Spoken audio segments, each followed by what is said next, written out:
Hello, and welcome to Let's Get Real, Canadian Perspectives on Fundraising.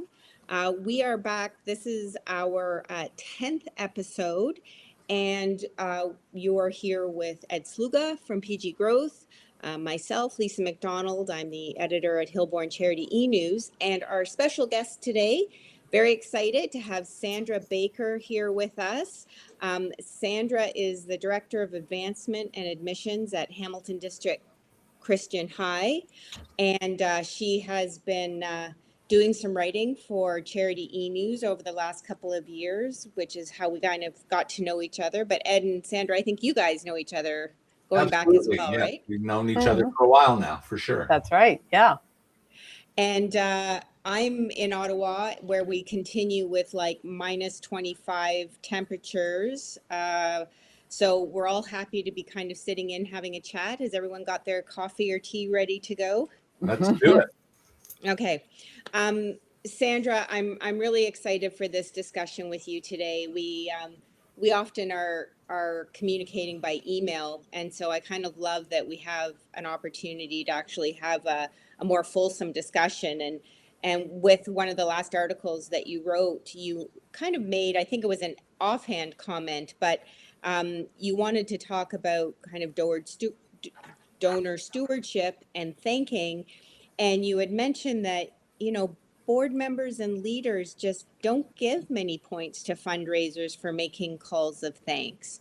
And that really kind of rattled in my head, because so much of what we talk about within the profession is around relationship building and stewardship. And what is happening when this is in conflict with what fundraisers are hearing kind of in their offices from their leadership? You know, maybe, you know, take us into it, Sandra, and tell us kind of how this kind of came to your attention, or how this got into your head. I mean, a couple of things, Lisa. I think one is that nobody's ever asked me about it. Nobody has ever said, hey, Sandra, what happens when you thank your donors? No one in my entire career has ever asked me to share that. And I guess I would add that when I've talked with leadership and with board members about the idea of doing what I think is the most fun, easiest thing in all the work that we do, hey, would you like to thank some donors? How disinterested and almost frightening they find that.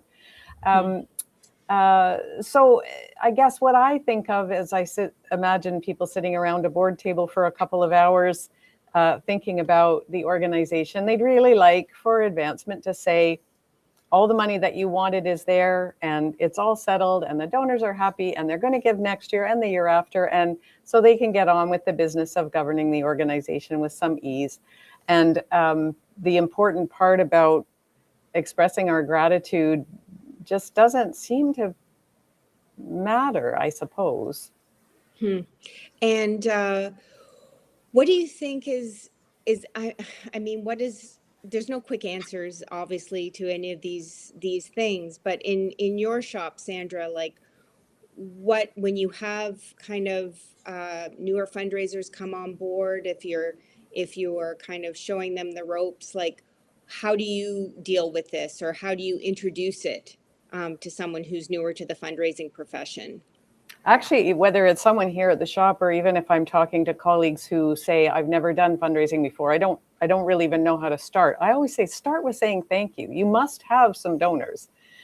Start by saying thank you. This is such a lovely opportunity to start a relationship, to hear a story that you're not aware of, to connect with what makes that person feel inclined to share their resources with your organization. What a wonderful way to learn and start, versus trying to call somebody and cold call them to sponsor your golf tournament. I would suggest thanking your current donors 99 times out of 100 being much more important and long-term value. Yeah. And Ed, I mean, you've obviously been around the block a few times. Thank you for that, Lisa. where does this come? Where does this land for you? This idea or this topic on just the everyday practices of thanking donors and how fundraisers feel about that. Yeah, thanks. I think this is such an important topic that you're bringing up, because I'm going to say a few things about it, and I might be a little rambly, but you bring me in on it, and you rein me in, Lisa. Years ago, I was at the AHP meeting in Whistler, BC, Association of Healthcare Philanthropy, and we saw a keynote speaker, a gentleman by the name of Lance Secretan, and he'd come right out of the business world, very, very successful businessman. He was talking about, various things. Relationships is what he was talking about. And what he said, essentially, if I can paraphrase, is that boards love to measure everything, but they can't measure love. And he said, or at least it's not recommended that they try. And I think what we're talking about is this, the wrapping your arms around people. And to use another established expert in the field, Jerry Panis, who used to say, you get people into the institutional hug. And I think, Sandra, this is what you're talking about, right? You wrap your arms around someone to thank them. And that hug metaphor is great because you're thanking them by hugging them. But while you've got your arms around them, you do not let them go. And I think there's so much in this notion of it that the notion of stewardship and thanking and bringing people close to you and keeping them close is a basic business principle. And our colleague Grant Monk at PG Growth will often talk about how board members will come from the business community by and large, and they'll bring these business practices of it's less expensive to keep a client than find a new client.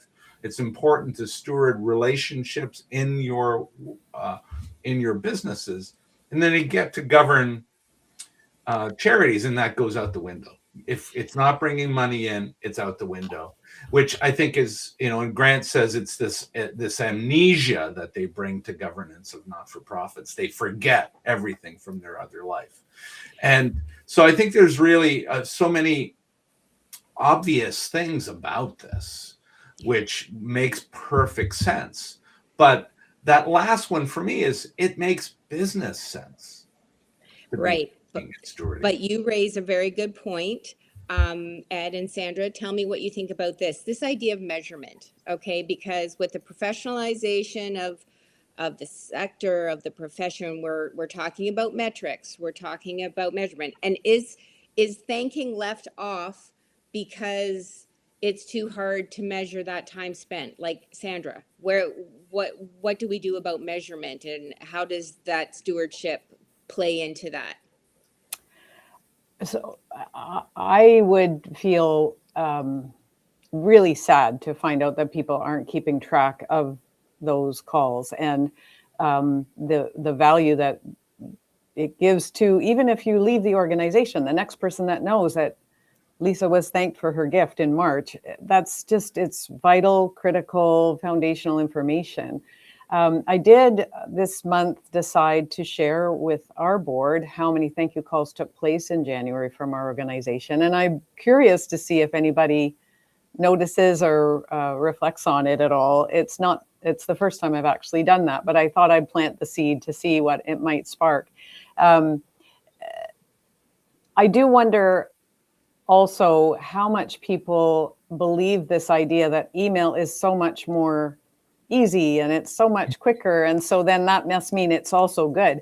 And yet, if they think of, to Ed's point about the amnesia, if they think of their own practice, how carefully do they read the thank you letter or the thank you email, or any email for that matter that they receive? So people often thank me for calling them. That's the other thing that's really interesting. Time and time again, people say, Sandra, thank you so much for calling me. And I say, but I was calling to thank you. So it's intriguing to me from a social perspective and an engagement perspective, how surprised our donors are when we call them. Yeah, that's a really good point. And sometimes with all of our technological advances, we don't necessarily appreciate the importance or the role there still is for person to person, right? Contact. And Ed, I'm sure you find this in plan giving in particular, but take that bit of an idea of, email communication, thanking stewardship versus picking up the phone and calling and what do you think about that, Ed? Like where are you kind of leading others that you're mentoring about that type of work? Yeah, let me say something else before that, and then I'll address the sort of mode of communication um, part of it. And one of the things about measures here, I think, is really truly important. And this is where being a professional and working in this business versus other businesses, um, we can't bring measures from other businesses here. And thanking the outcome of thanking is, and as I said, to much horror to the AFP fundamentals course when I teach it, or when I taught major gifts at Humber College. I used to say yes, I mean, there's a baseline. We were taught to thank people for gifts, and we do thank them. But why are we thanking them for gifts? We are thanking them to get the next gift. And that's the horror that gasps that come out when I say that. It seems manipulative. Okay, well, this is the measure, right? How do we measure this properly? If we have 20 major gift donors or 50 major gift donors last year, and we go through a stewardship process, how many do we get back? What's the repeat? And that's how you measure the efficacy of any stewardship program. And oftentimes it's, you phoned 50 people and thanked them for a gift. We didn't get any additional money this year. It wasn't worthwhile. We're using blunt instruments or blunt measures to measure what we're doing. It's much more sophisticated than simply somebody gave us a gift and we thank them. That's the right thing to do. We learn that from our parents, from kindergarten, from our religious faiths, from being a good community citizen. Absolutely.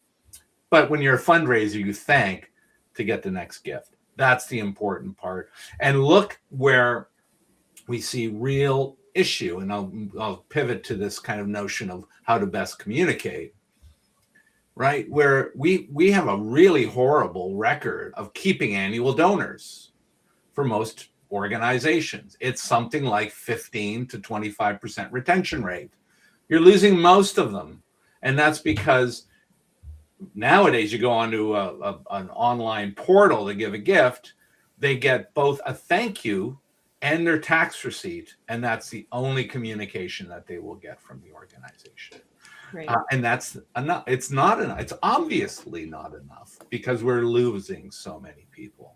And so the communication, I'm a big believer in, if somebody interacts with us regularly on email, we should email them. If they regularly are on the phone with us, that's the primary source of day-to-day communications. But this thanking is different. This thanking is an extraordinary approach. So it's not enough to email.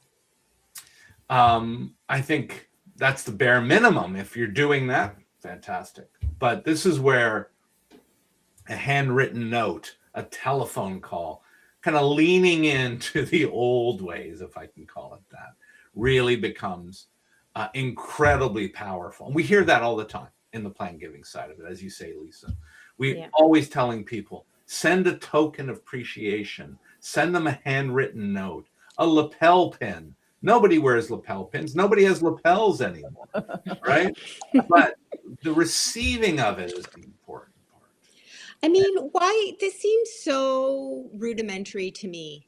Like, Sandra, like why are we still having to talk about, thanking our donors? Why isn't this just second nature? Why isn't this just part of everyday conversation? So a couple things. I have recently had finance people tell their CEOs that they won't share the information because there's a privacy matter. And they really believe that there's a privacy matter, that they can't share the donor name with an organizational leader. I've certainly suggested that if the organizational leader is trusted to run the organization, they surely should be able to talk to the donors. So, but I was intrigued to hear that from two different organizations in a fairly close amount of time, to think that must be a thing that's underway. I also think that we, in a good way, kind of are facing forward. Oh my goodness, this wonderful annual appeal just happened, and that was great. And now we're on to our spring gala, and we're moving towards the next thing and the next thing and the next thing. And oh, I don't have time to make 89 phone calls then because I've got my next big thing and my next revenue target to hit. And so we turn forward and hope that the formal letter and all that is going to help. And I think what people miss in that is the great opportunity to say thank you. And hey, the gala's coming up as well, and I'd love to invite you to come. So turn it right around once you started that warm conversation into the next thing, to Ed's point, to keep them in a giving mindset. Yeah, and if I can just sort of jump in, like, that one point that you made, every leader, every board member is hopefully has signed non-disclosure agreements and privacy agreements and all of that. And if the organization hasn't done that with their board leadership and their senior management, that's a different issue. So hard to tell, but the assumption is that all of those individuals are under the same standards that CFO, that finance person is under, right? That's the assumption. And if they are, then the point of what's being said by those finance leads is null and void. They obviously don't know what they're doing. I'll say that quite bluntly. And you'll note, Sandra, that's something I do. I do things like that. But we do hear this a lot.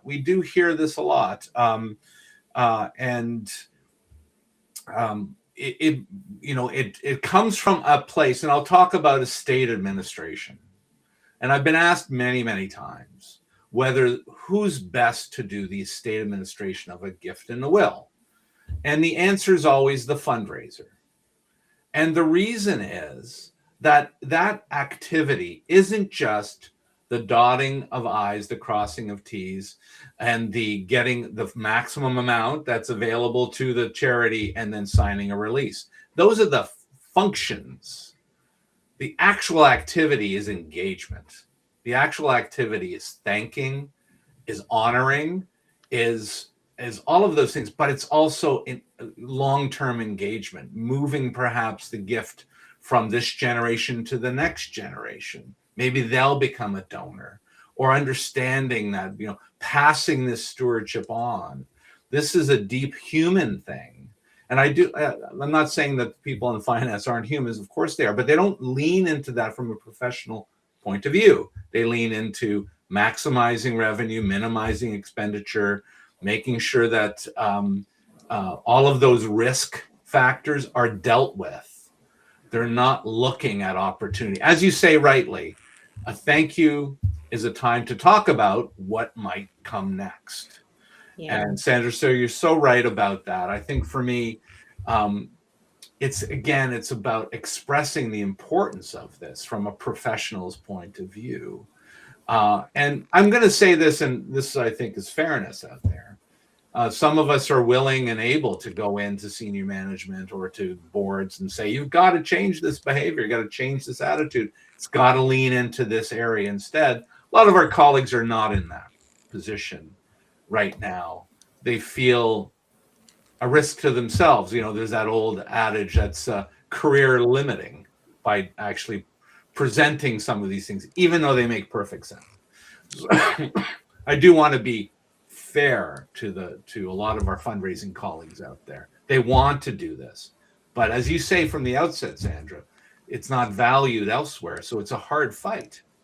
Okay, so to wrap up this segment, because I think this is a good place to do that. And I know our next topic, Ed, is in some ways a bit of an extension of the discussion. But Sandra, what I'd love before we sign off on this, could you, for a fundraiser out there who is listening to this and they're like, yeah, I would like to do more of this, I need to lean into this, can you give them your top 2 tips? Give 2 tips for someone who wants to engage in more fulsome thanking of donors, and what would you tell them to do? How would you direct them?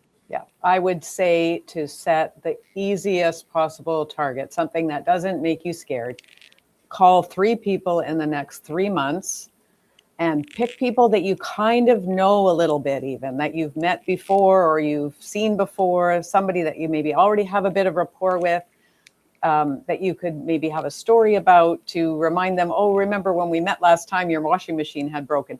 Just try and make it really easy to step into it, and then celebrate that. Take your notes, write them down, put them in your database, and feel like, yeah, I just really advanced those 3 relationships. And I feel like if you could start that, and then maybe that'll start to feel like the value is so imperative now that you could start doing maybe 3 a month, and maybe you could do 3 a week, and maybe it could snowball into something that becomes part of your practice. I love that. I think that's a great way is just to ease into it, just how you've explained, take the notes and share broadly. And that's how we make headway with things. Thank you for that. That was just, I really enjoyed that discussion. And as a donor, I know the delight I feel when I receive a personalized thank you. Again, it doesn't happen very often. And as someone who's a volunteer on a board, I really take a lot of pleasure in doing personalized thank yous out where we can, even if it's done electronically. There is a lot of ways to do that in terms of maximizing a thank you in terms of timeliness to the donation. Like you can respond right away and give immediate kind of gratification to that. So there's really many different sides to the conversation, I think. Next, Ed, we are going to talk about maybe something that could help fundraisers kind of conceptualize the importance of this aspect of relationship building, and that's academic learning. It's doing professional designations, and you're talking about it as a means to advance our profession. And I think that's what we're going to tackle after the break. Sound good? Sounds great. Okay, we'll be right back.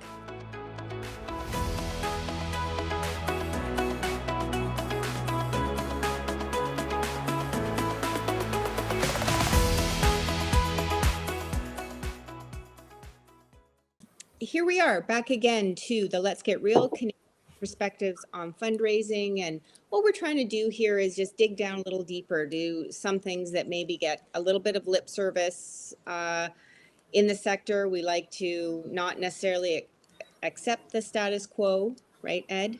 And call for some change or some modifications. Let's talk about it in academic space. What are we talking about here with professional designations, Ed? What are your thoughts? Well, this came up because, and I'll plug this a little bit. I am speaking with at a session of the AFP Golden Horseshoe chapter around the the idea of getting your CFRE.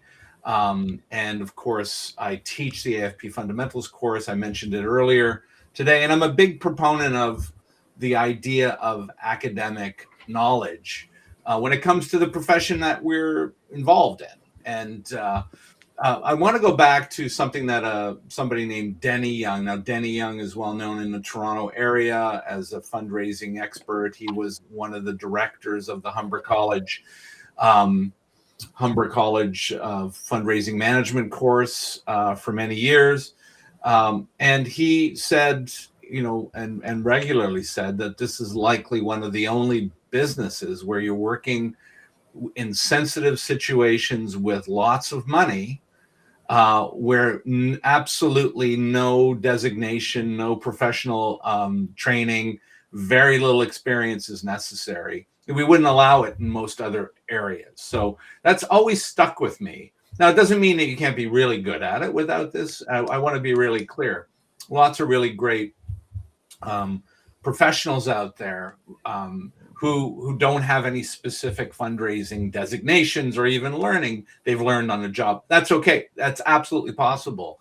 But I do want to bring up the notion of CFRE and some of the other designations that are a little less fundraising specific, but lots of fundraisers go and get as an important step to becoming a truly full professional here. And that's because it does give us a foundational knowledge and a foundational acceptance of some key ideas and practical things that you need to do as a fundraiser. Like the previous segment around stewardship, any CFRE, and I know Sandra has a CFRE and so do I, stewardship is not just something you think you ought to do. It's a fundamental practice that we all need to engage in to some degree or another. And when a CFRE speaks to another CFRE, you never debate whether stewardship's a good idea. You never talk about it in the way that we just did. You may, have difference of opinion on how to do it, but you have to do it. And it's important to the continuum of donor engagement. And I think, there's so few CFREs out there, so few people taking professional courses, whether it's in colleges or through some of the the professional associations out there. And I don't mean going to a conference. Going to a conference is extension of professional development, absolutely, but it's not seeking out academic rigor that provides you with fundamentals. And I think it's super important. There are so few CFREs in the world. Right now, I'm building up this presentation. There are so few of them, and there's only a few courses, and many of them are hanging on by a thread. In fact, the Humber College course no longer exists. It may come back, but it's gone. And why is that? It may not be a situation where it is valued, but that, amongst organizations, but that value proposition goes right to the situation that Sandra brought up, right? Yeah, I agree. And Sandra, I want to let you jump in here right away, but I do want to say that is like my concern is that the post-secondary opportunities for learning about being a philanthropy professional seem to be shrinking. Close of Humber, individual programs being kind of taken away. And so how do we create leaders? How do we kind of advance the profession as we're talking about, if not through some type of rigor and some type of academic framework? Sandra, what's your experience here, and what are your kind of first thoughts? Yeah, I mean, I was very late to the decision to join and take the CFRE exam. And part of the reason for that was I was working in small shops. And between the admission fee to take the exam and actually the requirements for a certain amount of revenue, I couldn't do it. And that was a hard thing for me. And so I was very blessed when I got to this organization that those things were in place. And I've grown to really appreciate the work that goes into retaining your CFRE as well. So one of the things that I've thought about a lot is, what do people mean? What do recruiters mean when they put CFRE as an asset in a job posting? Because I wonder what they think that means. And I wonder what they think what's the expression, or other something as equivalent. I wonder what they think is equivalent, because I couldn't have had my CFRE for lots of reasons prior to when I got it. And I wonder what that's about. So I guess some awareness across the recruiting world about what it is that they should be valuing would be one thing. But I do agree with you. I mean, I wonder now at my age why it isn't so much easier to get courses and classes in what it took us old people a long time to figure out on a hard scrabble road. That's not helping donors, and it's not helping organizations. And it is amazing to me that it isn't expected, required, and easy to learn, as Ed said, in a rigorous way. I'll say this, the one thing that recruiters do know, which is also working against us to a certain degree is once you do have your CFRE, compensation goes up. The expectation for compensation does go up, right? So, and we see this in a lot of different sectors. Absolutely, where you know hire someone younger, they're less expensive. This happens, and I won't go into them because I don't want to kind of throw any one sector under the bus necessarily. But as you become more senior, more experienced, and you have the academic rigor, your expectations go up, or even it's established that the pay is greater and greater and greater.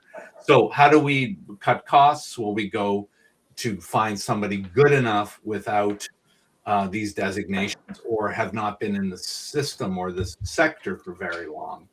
And so that's the one thing I think they do know is that it's more costly. And in fact, I've had someone tell me that they've got people working for them who want to get their CFREs. They have a CFRE. They want to encourage them to get their CFRE, but they know the first thing that's going to happen is, well, I've got a CFRE now, so I'm expecting more duties and more responsibility and larger pay. And that is always a balance. I get all of that. But I'll tell another story just really quickly, which is, if I look at the financial services sector, which is so now enmeshed into fundraising, donor advised funds. We talked about this on this program regularly, so I won't go into it too much. But if you go back 50 or 60 years ago, very little regulation, very little need for certification.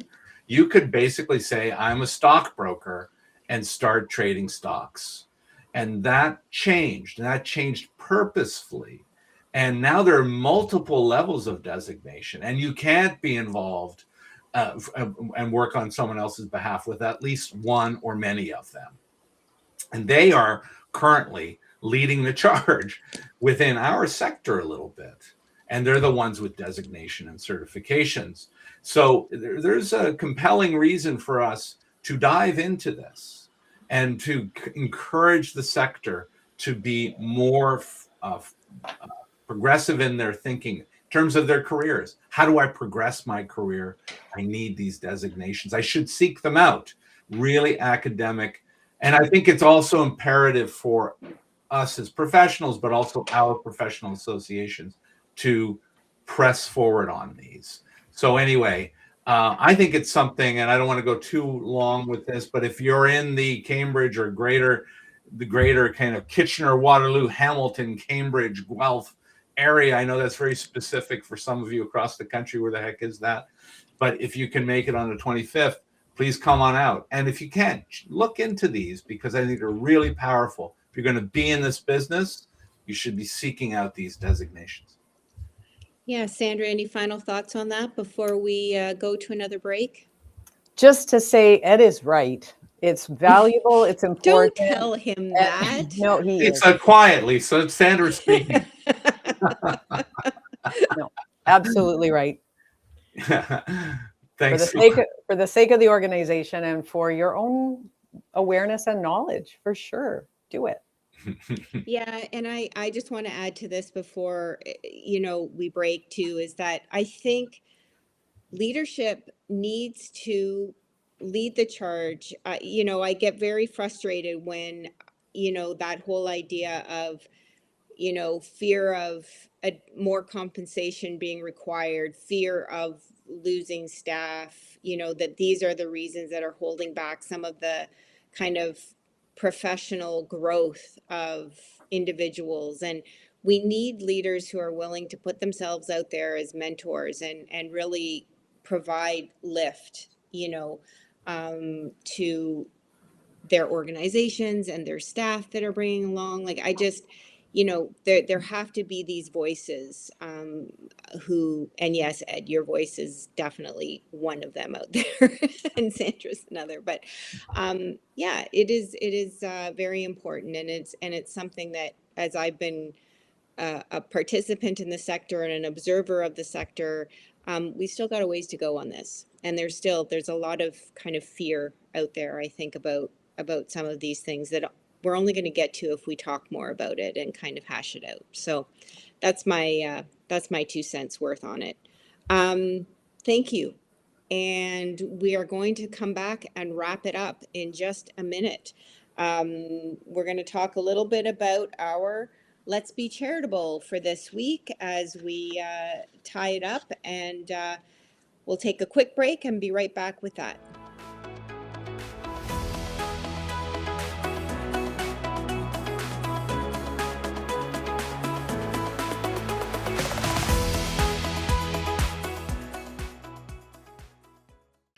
We are back. Thank you so much for joining us today on the Let's Get Real podcast, Canadian Perspectives on Fundraising.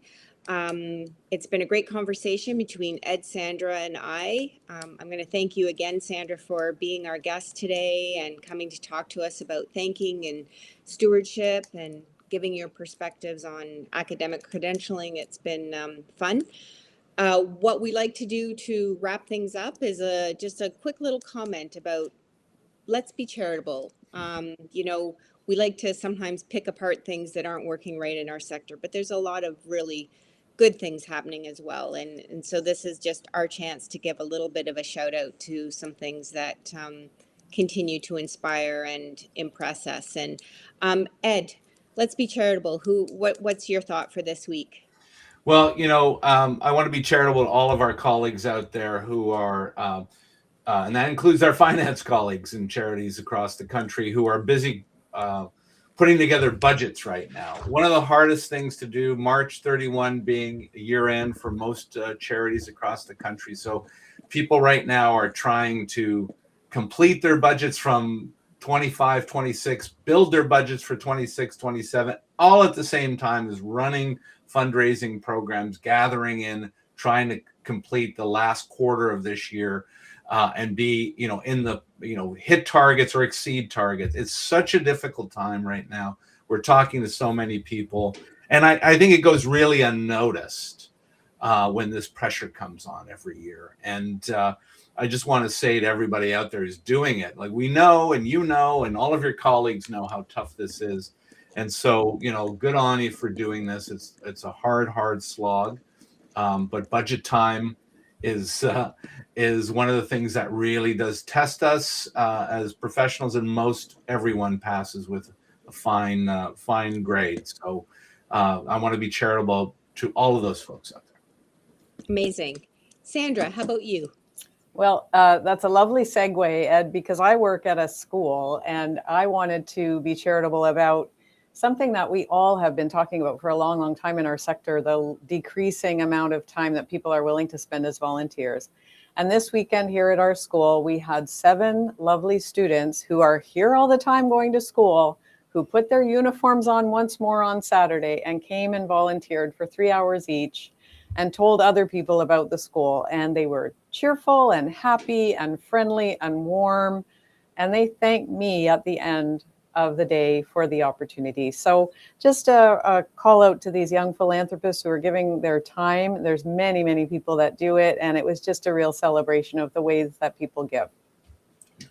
Yeah, amazing. And I think anything that has to do with students in that age group, like I just love when there's a chance for them to really kind of shine and give their part, because they are generous.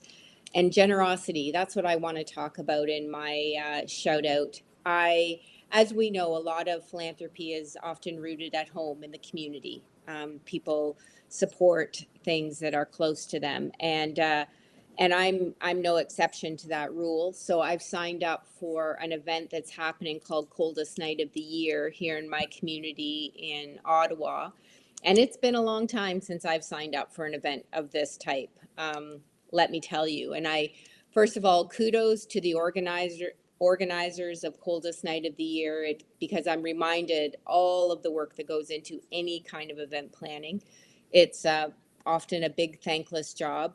But I also am just struck by the generosity of anyone that I've talked to about participating in this event. I put out a call, first of all, to some of my friends to see if anyone else would be willing to walk in the cold of Ottawa for 5 kilometers. And immediately 6 people said, yes, sign me up. Generous of time. And then I've slowly been, sending out messages to my networks that I'm doing this. And once again, just generosity of dollars has come in. And, these are the things that make these grassroots efforts, community-based efforts really so inspiring all the time is the people, the people who come out and engage and do what they do. So being involved right now in this lead up to this event has really reminded me of all the things that I really like about our sector and how we move the needle on things. So that's my shout out. It's That's coldest great. night of the year, participants and supporters. Yes, yeah, it's a great event, and it's in lots of places across the country too. So Yeah, it's definitely not just in Ottawa. It's a national event, so it's probably happening in communities near anyone who's listening to this. So it's a great opportunity to move in the winter, which is sometimes hard to do as well. That is a wrap for today. You have been listening to Let's Get Real, Canadian Perspectives on Fundraising. We have our producer, Jody Barron-Sluga, who helps to make sure that our rambling gets edited into something cohesive. Thank you again, Ed and Sandra, for being part of this conversation. And I'll say until next time, have a great day, everybody. thanks everyone. Bye bye.